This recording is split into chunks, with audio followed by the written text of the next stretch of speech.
Hello, everyone, and welcome to this week's Fantasy Fiends podcast, Christmas edition. I'm Stevie Collier, and I'm here with my co-host Andy Peliquin. And today we have our honored guest from the great lands of Britlands, Michael John Grist. And where are you coming from, Michael? London right now, east side of London. Great to be here with you guys. What time is it there? 1:30 in the morning. So it's not that late, but yeah, I'm in bed by 11 usually. So. Oh God, why so early? Well, Andy, that's how I roll. Yeah. Man, I think last night I went to bed at 5:30.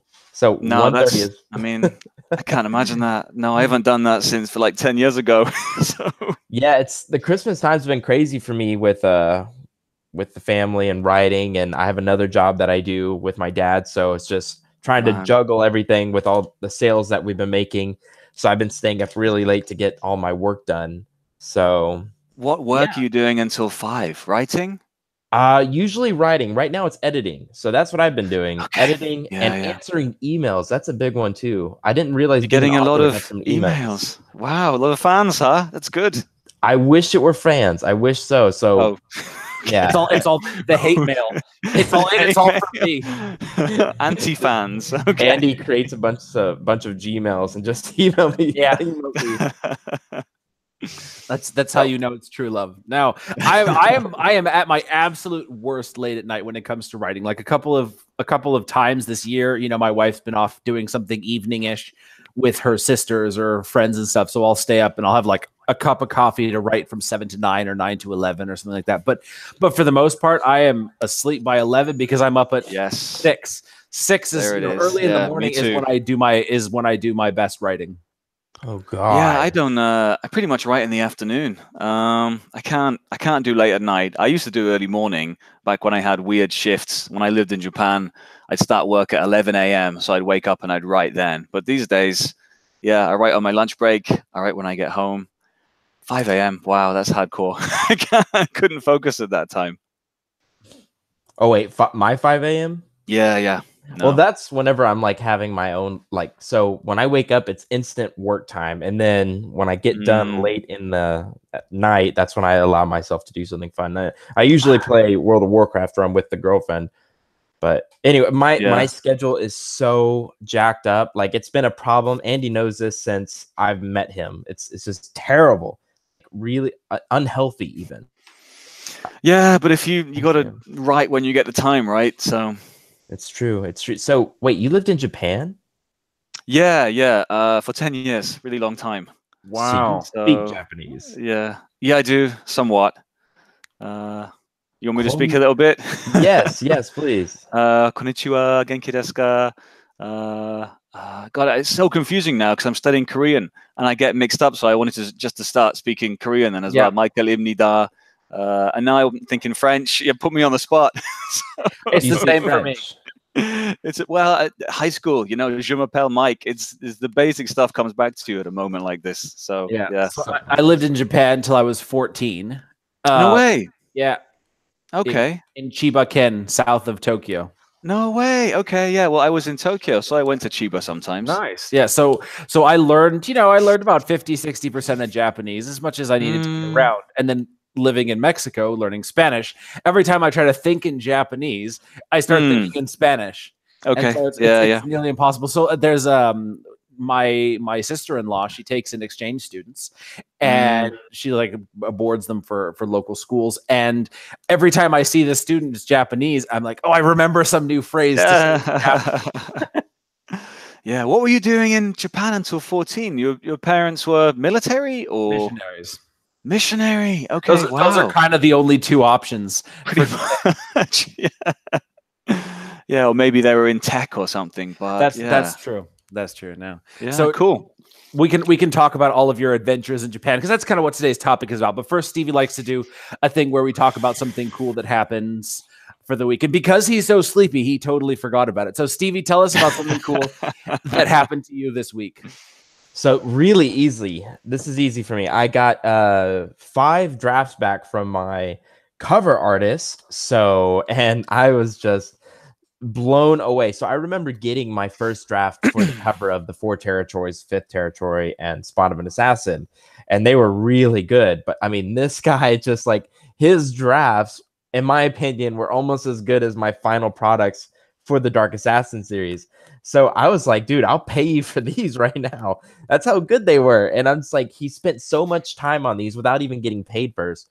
So now I am working on getting him his money, and we are going to proceed for the final product. And spoiler alert, we are going to have flames, a big, awesome sword, a weak weeaboo guy, and a dinosaur in the background with ferocious teeth and growling, and a waterfall. So yeah, for viewers who were on last week, the art is marginally better than the one that Stevie did for himself. I don't know if you have that handy, Stevie, to show everybody. I doubt that. I mean, my artistic skills are pretty damn good. So no, that is. I mean, I would buy that. Yeah. Yes. That stands out on Amazon. It definitely will. Well, I was telling him that he ought to scan it and include it in in the book as bonus in the back matter. Yeah, because I would laugh so hard at if an author, if I was reading a book of an author that I really liked, a story I loved, and then I get to the back and there's this goofy drawing, and I was like, this was the one idea for this. I was the concept. Yeah, it's actually pretty close to what he sent me, but Andy, I really think I'm going to do that. I really think I'm going to put it in the end. But what another thing, I don't know why that reminded me, but I have this thing on my shower with like notes. It's a waterproof notepad, and so I write down my shower thoughts, which are surprisingly a lot. I didn't think I was going to use it, but the bad thing is, I had like this idea that when I'm like super famous, I'd sell them one day, but that's all down the drain, literally, because my brother has drawn penises on every single one. And like American Vandal. Yeah. The thing is, my brother's an artist, so they're like hyper detailed. So they're all so anyway, I had shower notes. Shower notes, yeah. What does that mean? Like a whiteboard? It's actual paper, but it's waterproof paper, and it has this lead pencil that writes on it. Oh, okay. Yeah, it's really cool, and I actually I'll cover up the dicks, but like, let's see if there's one. Yeah, see, here's one without a penis on it. So okay, I'm just trying to scan these ideas. No, I know. We can go back and pause Cyclops people. That's what I saw. So. I remember I was like shampooing my hair, and I was like, I can't see, it's in my eye. I'm like, oh, Cyclops. So they're called Aqua Notes, or I think the brand is Aqua Notes. Aqua Notes. This is new to me. Yeah, for whenever inspiration strikes, you have to be ready. Exactly.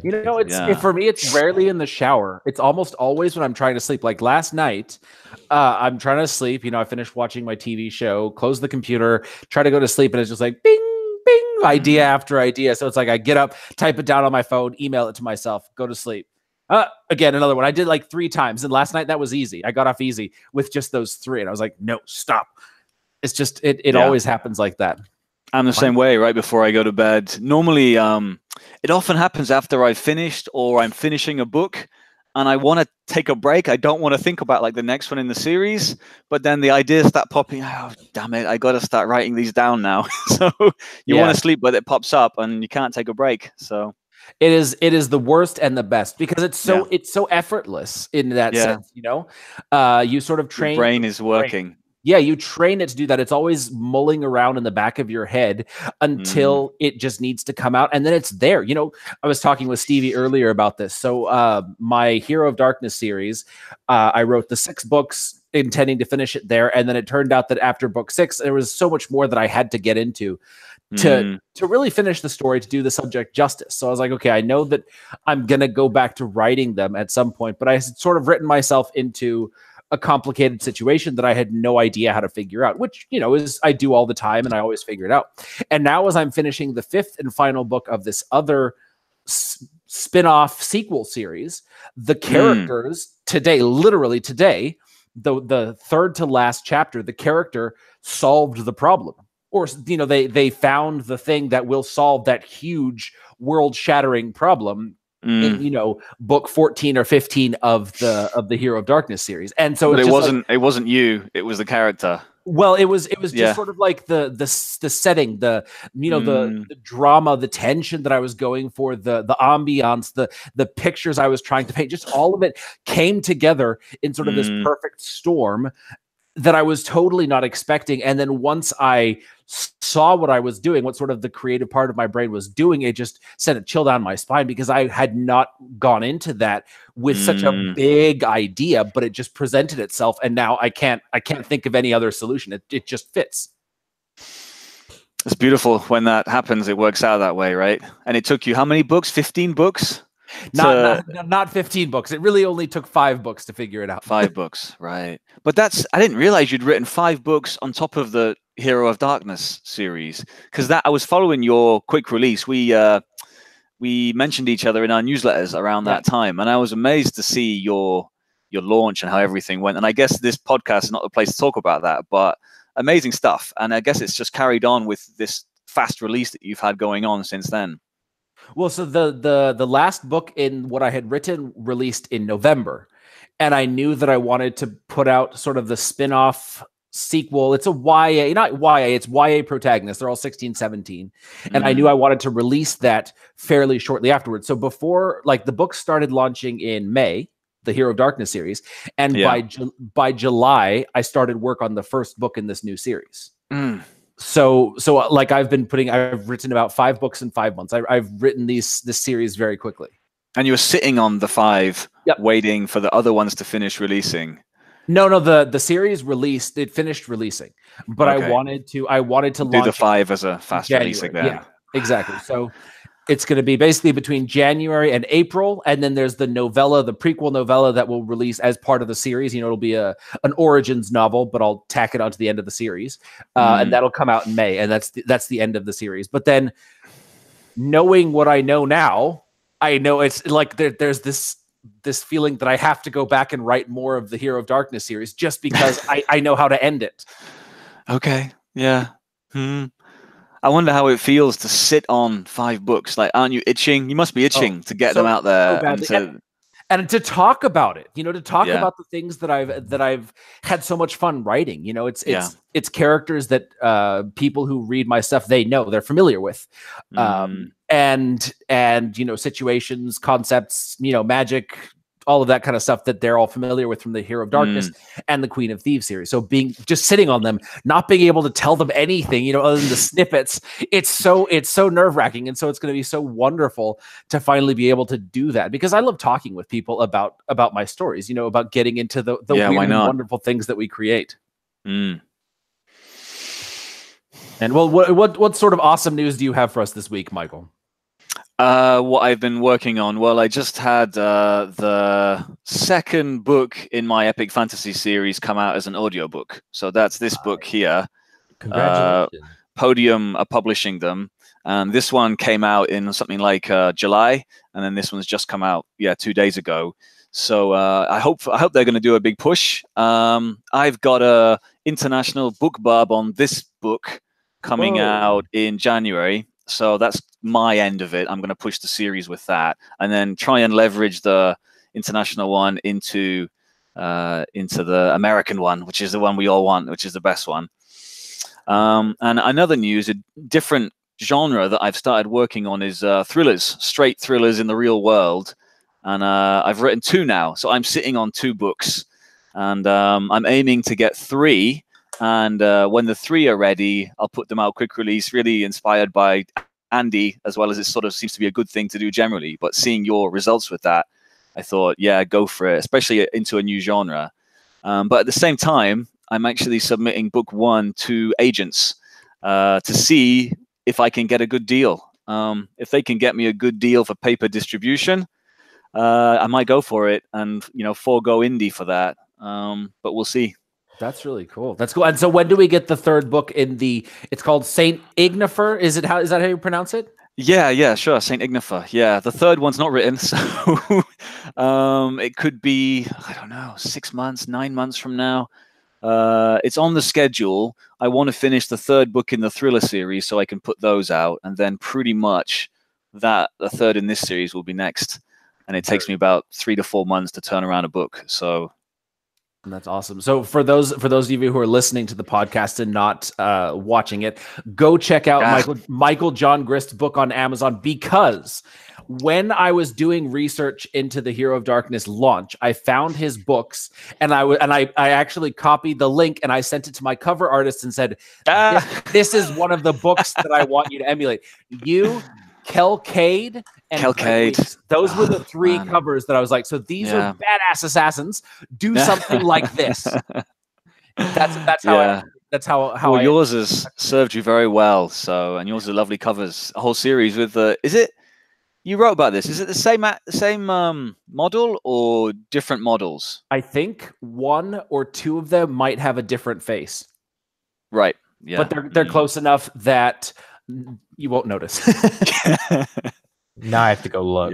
Yeah. Okay. My awesome news for the week is actually right in line with Michael's. I just got the email like 3 hours ago, literally, that Podium narrowed down the launch date for audiobook of Darkblade Assassin to January 15th, and they sent me the book, and oh my goodness, I sound like such an intelligent writer when it's spoken in this voice by the guy who did it, Mark Vitor, I believe, or Viator. I don't remember how to pronounce his name.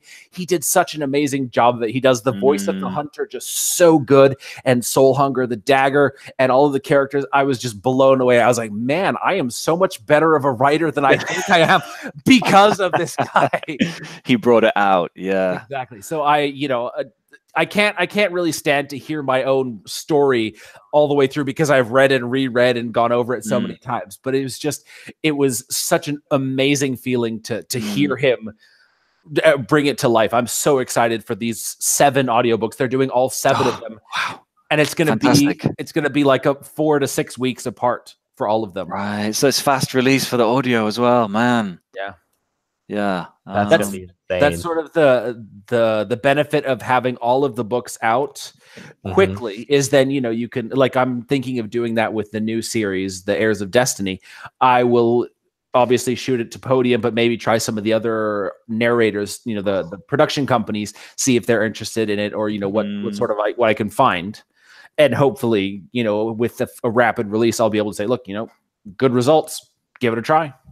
Yeah, man. I had the same feeling when I first heard my narrator reading my book, Jonathan Davis, and he's done some other cool stuff. Like, you put my name up alongside, he's had a Neil Stephenson book, he did Snow Crash, and he did some Star Wars stuff, and then you see your name, your book next to that, and then his voice reading it, and the characters. It just makes you think, wow, I wrote it for years, I worked on it, and then this makes it real. Like, this book is moving, these characters are moving into reality at a further stage. It's it was humbling and just kind of really exciting. Oh wow, he did Path of Destruction, Darth Bane. That's my favorite Star Wars book. He's the guy who did Darth Bane? Yeah. Wow, okay. Insane. It's got 8,500 reviews or something. Wow. That's awesome. He's I remember loving. That was probably one of my favorite of the Star Wars, companion series. Very, very good one. I don't even know if it's canon anymore. I doubt it is. It's a legend now. Okay. Yeah. Awesome. Well, man, you guys got me all just once. You have an international book club, which is like a unicorn. The American is the unicorn riding a unicorn, but yeah. I'm happy to have a unicorn. Yeah, congratulations. I submit again for a book bub. And then Andy with your Audible book. I got a rough draft for a book cover. No. Hey, the book cover, I'm super excited. I want to see your book cover. I was actually going to Can we see it now, or maybe because it's... You know what? Why not? Let me get to the draft, and then I will screen share. Andy, do you think that's a good idea? Totally. I mean, if you're okay with it, I don't mind. Let me get to my favorite. Let's see. Anyways, okay. All right, you ready for screen sharing? Do it. All right, okay. Can you guys see my screen? No, we just see your handsome face. There we go. Now we can see it. All right, cool. There it is. Oh wow! Oh golly, yeah. I am in love. Like, I wish so bad that I could draw like this. So we have Finn Featherstone and the Jigsaw blade. That is a heck of a blade. I know, it's so freaking insane. And there's gonna be fire coming out of here. The T-Rex is black, and then we have a waterfall, and then this is all foliage around it. Man, very cool. Yeah, looks good right there. Yeah. So how do I get this? There we go. Yeah, super exciting. That's awesome. I'm not gonna see any new covers till the new year, when I'm going to be hitting up my artist for the military fantasy series that I'm going to be writing later in the year. Military fantasy now. So if you said like military sci-fi, I'd know what that is. Military fantasy sounds. What is that? This is unlike anything that I've found. It's basically like Rainbow Six Spec Ops, but fantasy. So it's like a team of special operatives with special training getting sent on sort of Rainbow Six-esque missions behind enemy lines. They've got special technology, and it's just awesome, fun fantasy. There's going to be proper battles. I based the battles in the first book off Agincourt, but it's sort of the good guys are sort of the Normans mixed with the Roman Legion. So you could do some research for this. Yeah, tons of research. The bad guys are Viking-esque, like they're 7 feet tall barbarians, but they fight like the Celts or the Picts, that really savage onslaught sort of thing. And so I wrote the first book last year before releasing the Hero of Darkness series, and it was just so much fun. So it's going to be 4 books and 2 companion novels, which I hope to release by the end of 2019. Interesting genre to break. Is there anything out there like that in that genre? Very few. Mike Cole's got it's modern military, sort of a spec ops team, and they have fantasy powers. There's a little bit of things. You can find companies of mercenaries. You can find, Black Company, the Gray Company, things like that. But as far as I know, there is nothing like this. So I'm really excited to get it out there because these characters are just so much fun to write. And they're the kind of characters that you really like identify with. There's just these profound moments in the beginning where, or in the first book, like the characters they're training, and it's all the pretty classic training montage. And then there's just this one moment where the two of the main characters, they bond over the fact that their dads were both bastards, and just sort of things like that, these little human moments that make the characters so easy to relate to, so interesting to read. You've been wanting to write this for a while. Yeah, for about 8 months or so, but I put it on hold to finish the Hero of Darkness and to do the Heirs of Destiny. But now, once the books start launching in January, I'll be able to focus on the new series. Yeah, because I remember seeing the outline for this last December, and you had it written. Yeah, the first book was written. Yeah, it is still written. Yeah, are you sure? I have not lost it. I've taken very good care not to. Oh man, this guy is sitting on like a trove of books right now. Yeah, how many have you got, like in your little dragon's hoard, Andy? Right now, I've just got 2. I mean, aside from the 5 Heirs of Destiny, aside from the 5, and then the Origins novella, 2 that are going to be for this, and then the one that I originally wrote as a graphic novel. Yeah, he is. I wrote one as a graphic novel, and it's going to be an Origins novel for the military. So it's sort of 2.5. Gosh, Stevie, what about you? How fast are you producing? Can you? I would say I'm around a quarter as fast as Andy, maybe a little bit more.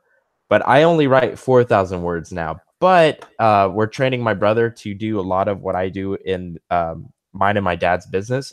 So I'm hoping he can replace me and I can get that up to 5,000 or 6,000 because I think I'm ready. You mean like per sitting?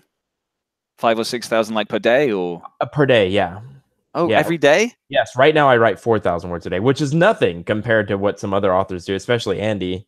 But 4,000 a day is enough for a book every what? It depends how long it is, but 3 months if it's epic length. Yeah, I write 115,000 word books, so it's about a month and a week. Yeah. And then I take another month to go through it, though.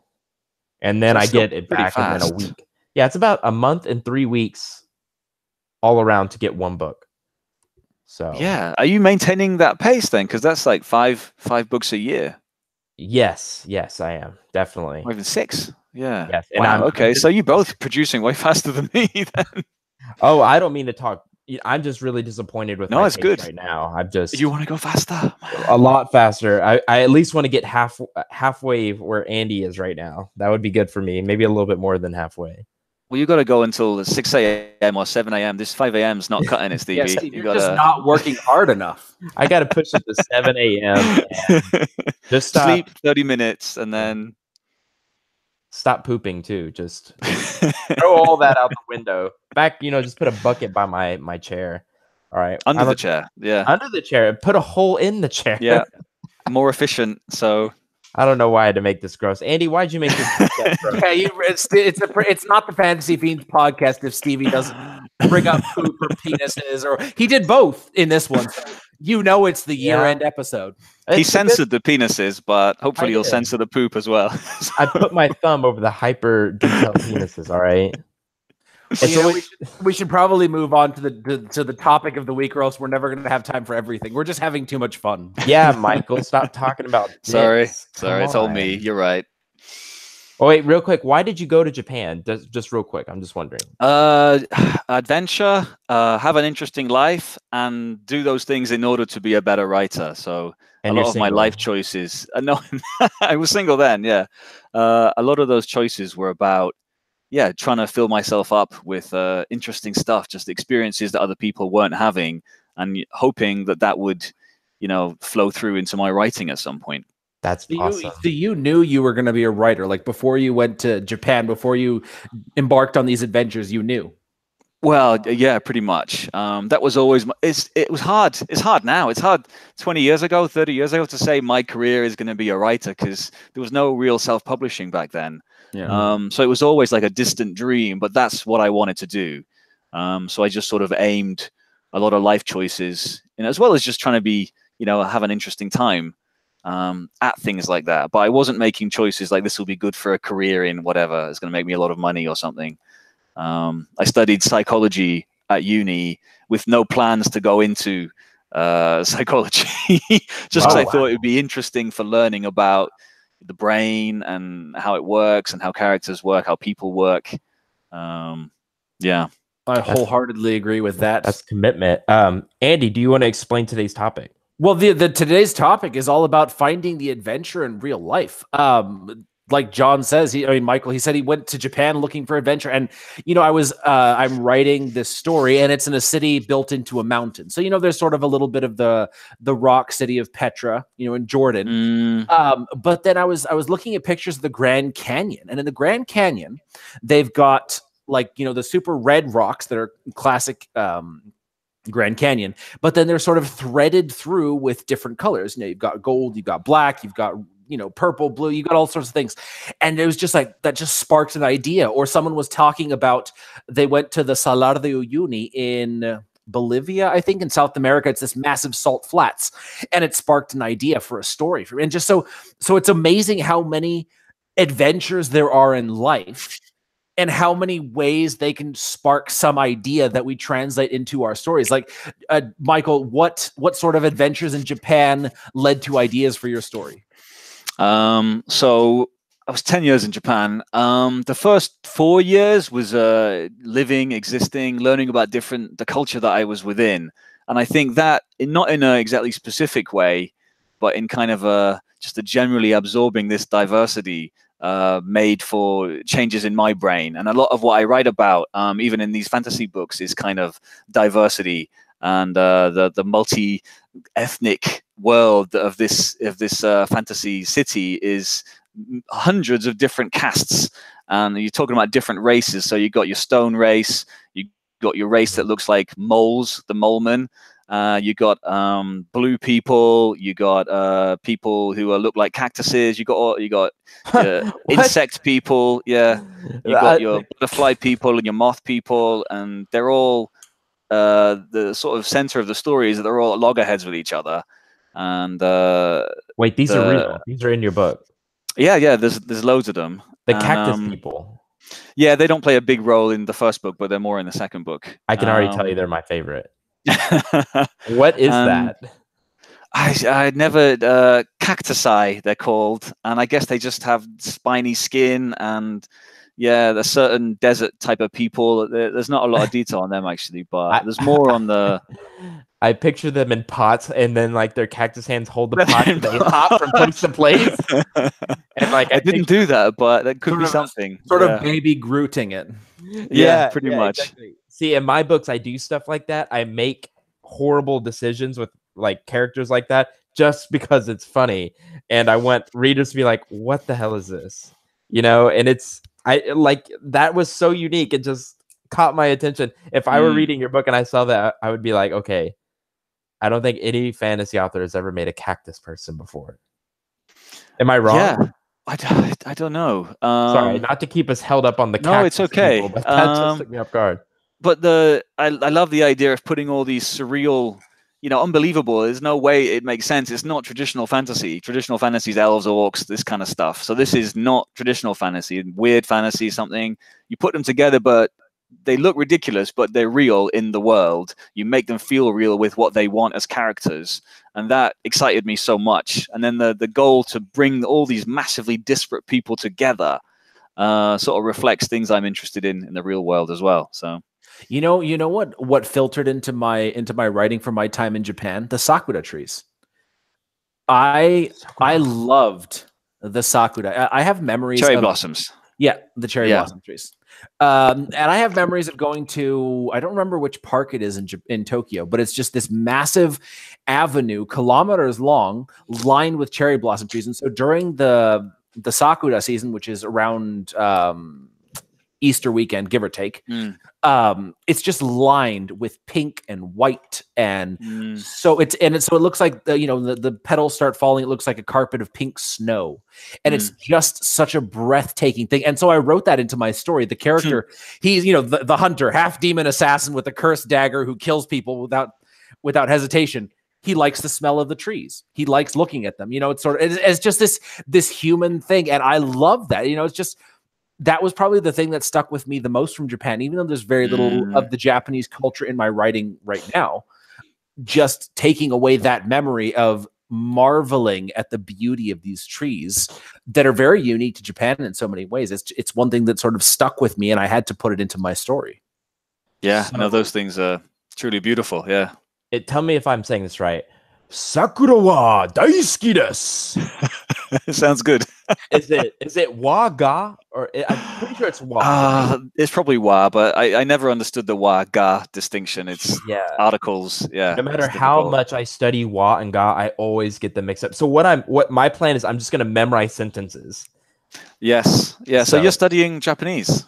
I've been studying Japanese for a year, and I feel like I've made no progress. But because you like manga, anime. I actually got into that after I started studying Japanese, but I love anime. I think people are they're going to come to my house and burn it down, but I think anime has some of the best story arcs in the world. Episodes are better than some movies being made. Yeah, sure, there's crap anime out there, but like Naruto will keep you up all night long. One Piece will keep you up all night long. My Hero Academia will keep you up all night long. The Bizarre Blade series is based off an idea I got from My Hero Academia. But back to Japanese, I can read and speak the onyomi and kunyomi of 400 to 500 kanji. That's my biggest That's really thing good. with. Yeah, I can't speak it though. It's so hard to speak, right? Well, moving it into fluency is God. French was a breeze compared to Japanese. Like so much easier, and it's so similar to English, French, whereas Japanese is totally, it's its own thing. It's nothing. There's no common ancestor, so there's no root words that are the same. But that's why I love it so much. It's like a puzzle. But anyway, and Andy knows I can talk about language all day. Well, Michael, let me ask you this: what adventures of yours have popped into your worlds, into your stories? Yeah. So after just being in Japan for 4 years, I wanted more adventure. I wanted to do something, even push it a bit further. And I discovered there's a hobby out there, and it's a hobby here as well, called urbex, urban exploring. And in Japan, it's called haikyo, which means just ancient ruins. Well, ruins, basically. And what you do is you just find an abandoned place, and you go in, and you have a look at it. And in my case, take photos of it. and I put those photos and my reports of the exploration onto my blog, and at some points was getting tens of thousands, hundreds of thousands, in total millions of hits across all these photos that I put up. One of the most popular ones I went to was Soapland, and it's a bit grimy, Soapland. It's kind of like a water brothel. I never went to one that was working. I only went to one that was dead and had been dead for 10, 20 years. And it was a tall building, like 5 stories high, really industrial water brothel. And in each room, there is like a bath and a bed. And then the client goes in there and gets bathed, and then whatever happens next. But I went in there and it's all smashed up and busted, and all the baths are broken. And as you imagine a room's going to look. And I went there and it took photos, and these kind of places, other places include like abandoned American military bases.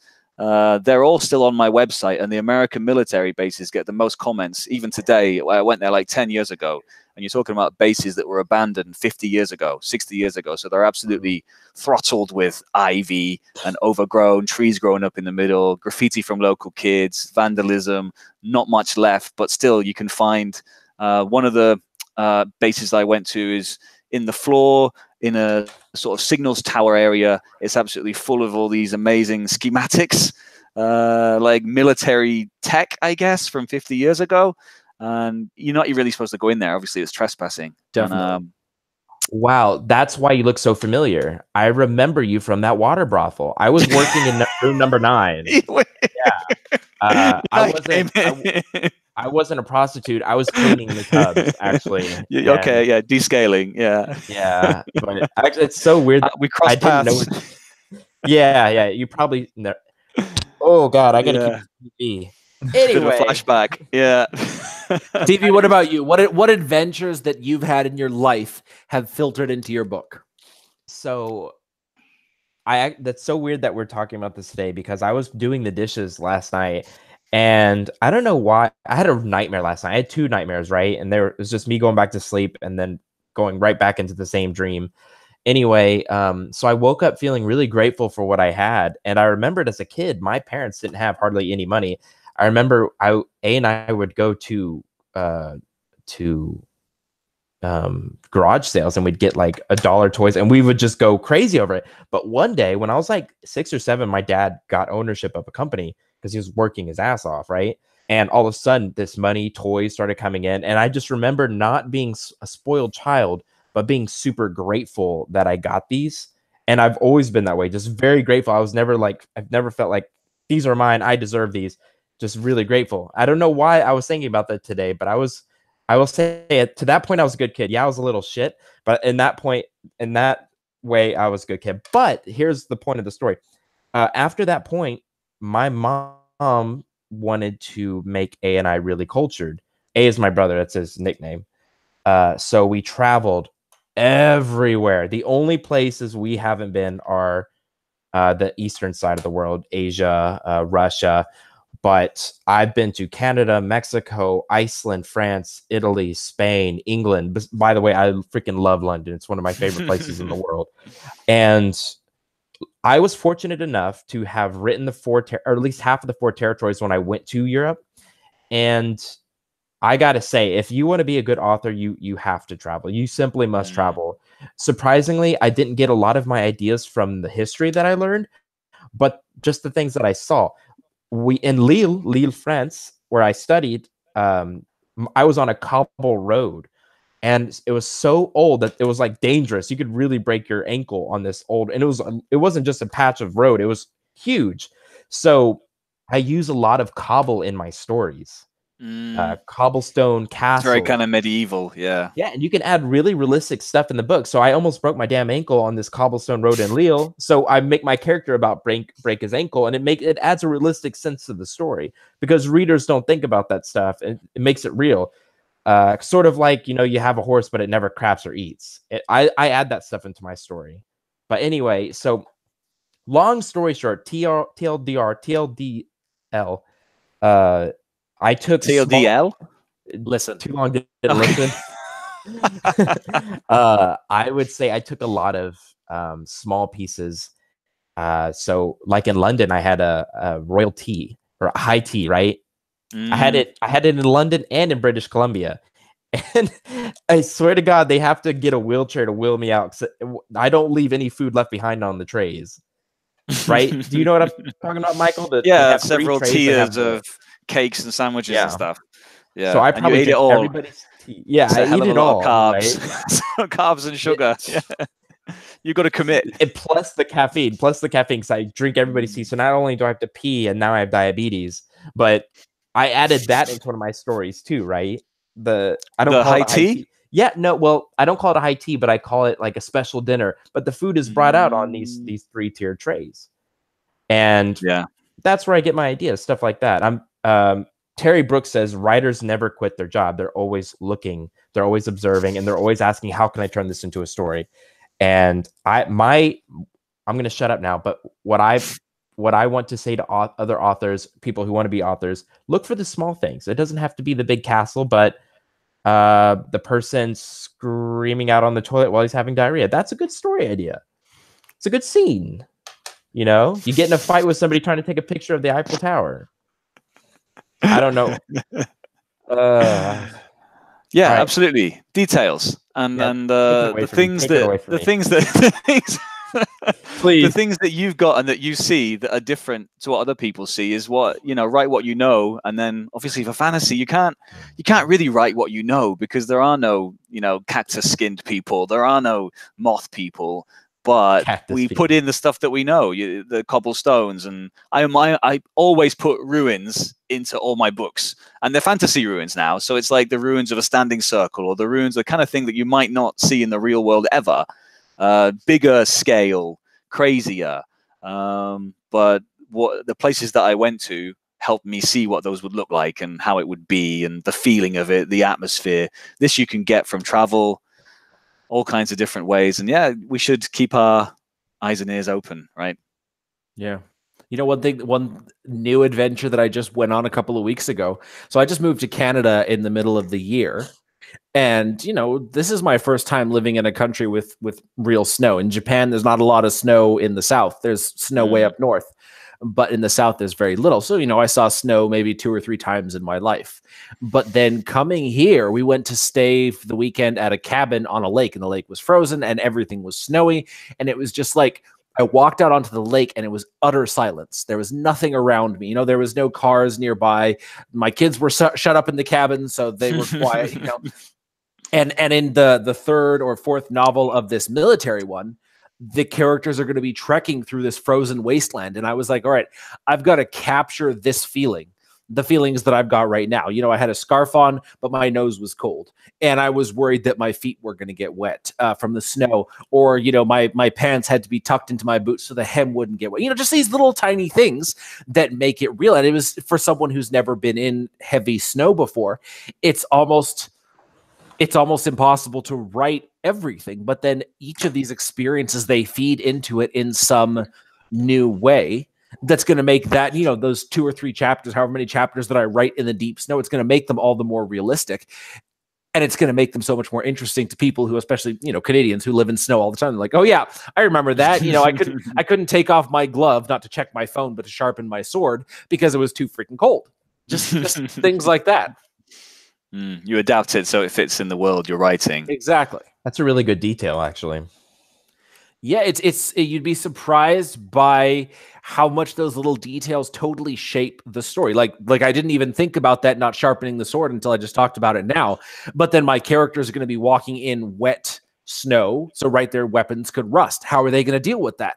Just the little things that you don't think about until you start writing or until you get into the environment, and then they shape the story, because now they might have to come up with a special oil to protect the swords against rust, or they might fight the bad guy with a rusty sword and their sword breaks, or just those little things that take what is an original path, an outline, and just send it off who knows where.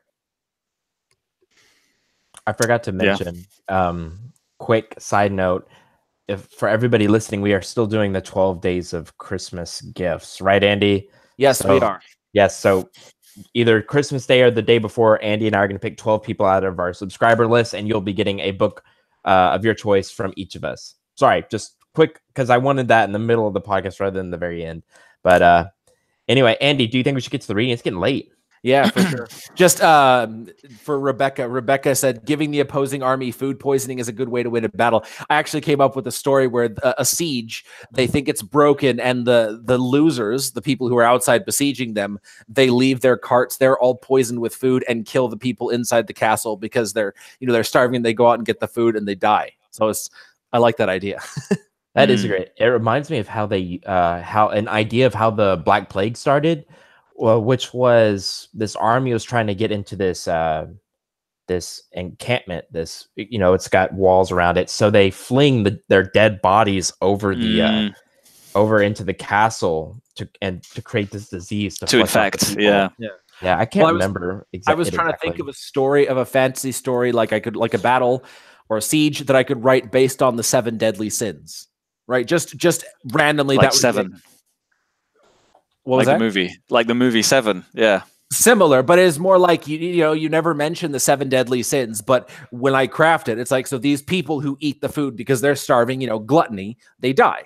The people who are too lethargic to fight, they lose. Just random things like that. The character, a way to organize it, yeah, just something, and it was just this random idea, and gluttony was that they go out, they capture the enemy's food, they eat it, and they die because it's poisoned. And it's just like this random idea that one day I'll get around to writing. You can't have loads of stuff. You've copyrighted it now, yeah. There's loads of stuff with battles in the past. And were you saying you were researching Agincourt? Yep. Yeah, there's so much stuff out there, isn't there? Real battles across the world as well, not just British sort of medieval stuff and French. Different styles, different ways of fighting. Yeah, absolutely. I was actually talking with a friend last night. She's Chinese, and we were talking about a movie, Red Cliff, which is still one of my favorite war movies to date. It has the greatest plot twist of any movie that I've seen. Okay, I'm not familiar with that. Okay, so it's a 6-part movie. It's like 9 hours long, I think. And it's all in Chinese, English subtitles, but it is so interesting, and it shows the sort of the differences between the Chinese, the Oriental style of warfare versus the British medieval European style. And it was so interesting that I was talking with her. I was like, man, if only there was a way to bring Chinese military history to life and, to the West, because you can't, like, there's so many amazing battles that were fought there in China. I mean, there's the story of the general who sat on over the gate playing a lute, and the gate was wide open, and enemies came and they didn't attack because they were like, someone who is doing that clearly has the victory already won. They're going to win. They've got a trick, and that kind of thing, would never happen in a Western military style thing, but because of the difference in culture in Japanese and Chinese military, and of course all the Southeast Asian and the ancient Indian, it would just be so fascinating to bring those battles to life. But because the difference in language, the difference in culture, it would we may never see those battles in Hollywood. Would you say writing military? Sorry, go ahead. I was just going to say, you can't make that kind of stuff up. You got to go out and know about that. Who's going to just come up with the idea of someone playing a lute on top of a door, and that stops the war or that ends the fight? This is the research. This is the experiencing and being interested. But sorry, Stevie.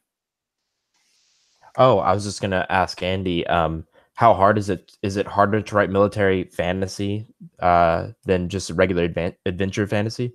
Definitely. You've actually got to understand a little bit about tactics. So what I did for the first book, I basically divided the Battle of Agincourt. A military historian, I think his name's John Keegan. I might be wrong about that, but he's super famous British military historian. He broke down the Battle of Agincourt into like 20 different parts. Like the charge of the knights is one part, and then the clash of the pikemen is another part. And so basically this book he wrote walks you through the different parts of the battle. And so basically what I did is I picked and chose, okay, I like this part, and this part leads nicely into that part. And so basically these 2 battles that I constructed are based on Agincourt. Like anybody who knows the history of Agincourt really well will be able to take a look at it and say, oh, the stupid knights charging the walls of barbarians, that's exactly what the French knights did when they charged the walls of archers. Or the barbarians getting bogged down in the mud and vulnerable to counterattack is exactly what happened to the same French knights. But so like I twisted it because I gave both sides different elements of that battle, but it is that battle divided up into two.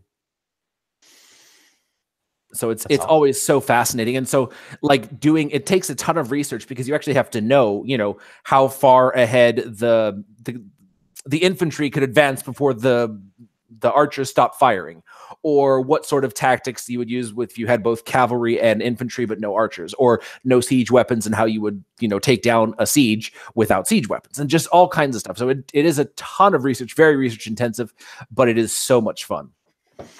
And it's good that you know this stuff, because otherwise sticklers who read your book are going to point out the things that are impossible or improbable.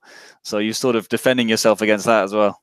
Oh, definitely. And so like military is probably one of the hardest genres to write in, because there are people who are, military experts. Who know it. LARPers or something. Yeah, exactly. Or, people who have studied, they've gone to West Point, or they're Marines, or actually tactics. A lot of the research was from former special operatives, or people who've served in, in special military groups. And just even the thing, like one thing that I had no idea is that the way these people move, it's almost like they're always in constant contact, sort of slithering around each other to move. I know it's just the weirdest thing, but it is so important, because if they're always like that, they're always aware of what the other person's doing, where they're going, where they're facing.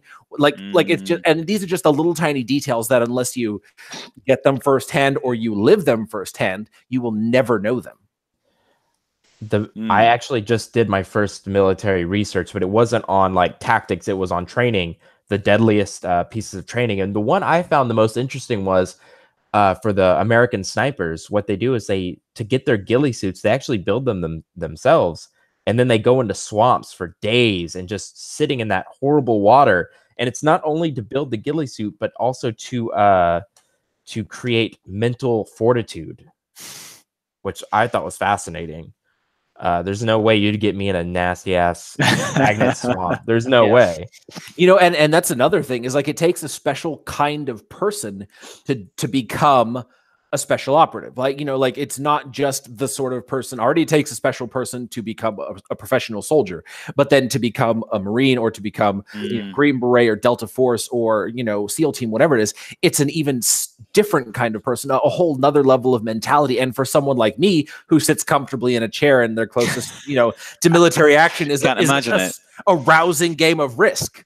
Like it's the sort of mental fortitude, that sort of conditioning that we could never understand without a lot of research, and not only talking to people, but really delving into the psychology of things. And which is why, Michael, when you were talking about studying psychology, I was like, it is the best, very possibly the best career a writer could have, in my opinion, is a background in psychology, because everything else you can learn fairly easily, but understanding the human mind and what drives your characters, both the main characters and the smaller secondary, tertiary characters, is what makes any good book great. You've always said that about psychology. Do you have a book that you suggest on learning psychology, Michael? Oh boy, the Oliver Sacks books are a bit wacky and weird. Like the man who mistook his wife for a hat. So he does sort of extreme psychology. People, there's a problem in their brain. So you look at your wife and you see a hat. Your eyes are not working. Your brain's not linking up. The words are not connecting. He's got quite a few books, actually narrated by my narrator as well. Jonathan Davis did that. So maybe check those out. Was that ironic, or did you find him from that? No, I mean, Podium picked him, so it's just happened that way. Yeah, but it's interesting. Like looking through his back catalog, really ironic. He did that. Yeah, a bit of a happenstance there. Yeah, that's the same. Such a small world. Yeah, and then the truth is that, like, I would say that psychology of any sort, no matter what topic, it always inspires other ideas, and it inspires so much more. So for my Queen of Thieves series, I researched the mentality of a burglar, because my character is sort of a burglar. But then not only did it give me an understanding of what burglars do, but how they see the world. Like a burglar doesn't see walls the way we do. You know, they don't look at things in the same way. They don't see streets as the pathways. In many cases, they see streets as an obstruction because they want to travel across the rooftops where no one can see them. Just things like that. So it's just like delving into the psyche of any profession, any type of person can educate you in so many ways that makes your, not only your stories more awesome, but your understanding of the world around you so much more profound. And it sort of shapes who you are and your perspective on the world in a fascinating way. I got a little bit of that from my days trespassing in ruins. Now, the ruins that I went to were most of them didn't have security, but they might have fences or they might be blocked off somehow. So I would often look at a building and I'm kind of casing it like a thief. Yeah. Like, can I climb up that drain pipe? And then, okay, I'll do that. And then can I go in through like a hole in the ground or something? And yeah, so I thought about it the same way you're thinking about for assassins. How would you get in? And I would never want to go in the front. I'd always want to come around the side, go in the back, because what if someone's waiting inside? I don't want them to be obvious and see me and then trap myself. Yeah, for sure. Thinking in weird ways. Yeah. Yeah, I bet you got a pretty good architecture lesson doing that, or engineering, because if you stepped on what's safe to put your weight on. Exactly. Yeah. And almost fell a few times on rickety stairs and stuff. And I'm willing to bet that shaped the way you construct your buildings. Not only the buildings your assassin breaks into, but the buildings that, whether it's the government building or the fantasy ruins, whatever it is, you can't unlearn that kind of thing now. So you have to do everything with realism. No matter how fantastical it is, everything is now grounded based on your understanding, your experience, your adventure. Yeah, I think it's baked in. So yeah, I'm sort of grateful that I did all that stuff, not exactly knowing that it was going to be fuel for my writing. At some points, I thought the ruins exploring would be a career on its own. I'd be able to take photos around the world and do that. And that was a hope. But now I look back on it as this enormous wealth of experience that I can draw on and kind of steal stuff from and put it into my books. And I think that is the takeaway from today's topic, is that everything is an adventure, or everything can be an adventure. And if you want to write, it can inform your writing in ways that you never expect. Like me, the cherry blossom trees just happen to be a incredibly humanizing element for this bloodthirsty assassin. Something about Japanese culture, Michael, led you to writing this. Stevie, exposure to anime, it informed the way that you're structuring your story. All of these things, definitely, they shape our minds both as writers and as people in ways that we never expect. Stevie, I'm willing to bet some of your best life lessons have come from animes. I definitely would. Yeah, heck yeah, definitely. Especially when it's a coming of age anime. Yeah, with a young man. That I could definitely see that. I can't think of one right now. I'm starting to see that you guys have all these cultural things that you've added to your story. Mine is I'm a freaking weeaboo. But you've traveled and other places you've been to. I'm sure that's coming through in your books. But I've canned all of that for Dragon Ball Z lessons. Okay. No, I'm just kidding. Yeah. No. It's just I didn't think about it that way, so I just feel unprepared. But I do know that I had an experience in a bathroom in a French gym, which sounds horrible, but I just didn't feel like getting les bises, which is when they kiss you on the face. Like, I didn't want to be kissed in the bathroom by a half-naked dude. And, of course, I'm adding that into my series right now. So everything is fodder. Mine it all. Yeah. That's why, my brother's, he's a journalist. He does creative nonfiction. And he says he loves sitting in a cafe and just watching people and making up stories about them. And I can't do that because I don't have that attention span. But for him, that is the fodder for his imagination. He sees someone with a red coat. Why does the person have a red coat? What is it about red? The guy's shoes are not, warm enough for the winter. What's that about? That sort of thing. That's his mental exercise. I've got other mental exercises that I do, consciously, unconsciously, subconsciously, to create these stories. And so anything and everything can be a story, or can be turned into or written into a story in any way. Yeah, you know, I think this was an awesome topic for the last podcast of the year, because everybody's about to go on Christmas vacations, whether they're going to do a staycation or they're going to go somewhere. And so the challenge from us at the Fantasy Fiends podcast is find something in your life, no matter how big or small, and think about it as an adventure. Explore it with an open mind. Find some way to appreciate it in a new way, whether it's the same thing that you've done every single day for the last year or it's something you've never done before. Look for an adventure in your life, and you'd be amazed by what you can find. This has been a very intellectual fantasy. Skip the reading. You know it's a good topic, which is rare for us. Yeah, I think we've only done this. I think we've only skipped the reading like 2 times before in 80 episodes. Definitely less than 5 for sure. Michael, man, it has been a blast having you. It's so good to have someone who speaks a lot. Yeah. I mean, you talk most of the time, and it was kind of rude. No, I'm just kidding. And I do give Michael Stevie's seal of approval for the covers. Go check out those covers, guys. And it's not often that we have an author with audiobooks, too, especially made by Podium. So you know it's high-quality shit. Go get it, homeboy. Yeah. Even if you don't read a single word in the books, which you should because they're awesome, but go check out the covers. Buy them. Yeah. Obviously, you know, we try not to be too hard sell. You know, no. Sorry, no, I'll back up. Just go look. Yeah, exactly. The samples are free to listen to. So exactly. Oh, I'm so excited for that when Podium uploads that, and you know, you can listen to the book on Amazon. Joy. It was just breathtaking to hear it. Real quick before we end the podcast, quick writing mistake I made. Instead of UH, I put UGH, so UG. So every time I did in the book, my narrator said ugh. So the whole book is just, come on, Grandpa, ugh. It's like, come on. Obviously, you knew that wasn't ugh. It just sounds horrible. Well, I'm sure they were like, what the hell is this guy on that he's writing ugh? Exactly. So many times. Reminds me of Anchorman, just reading everything on the teleprompter, you know? Nice, he just, ugh. That's actually a running joke in the family because all my families listen to the 4 Territories. So they just, when they want to piss me off. Your family reads your books, Stevie. No, that was a lie. Only one person has ever. Yeah, my family. My dad reads, but that's it. Yeah, my girlfriend and my brother are the only ones, and my brother's girlfriend is halfway through it. But fantasy is not my mom and dad's thing per se. Yeah. Reading is not their thing. But anyway, man, I think okay, Andy, should we end the podcast now? We should. Definitely. Michael, are you it was a pleasure. Thank you so much for having me, guys. When you've got book 3 ready to come out, like when you have a tentative date in mind, hit me up because we want to have you back on and actually read something from your work this time. Yeah, we'll do it. Yeah, sounds great.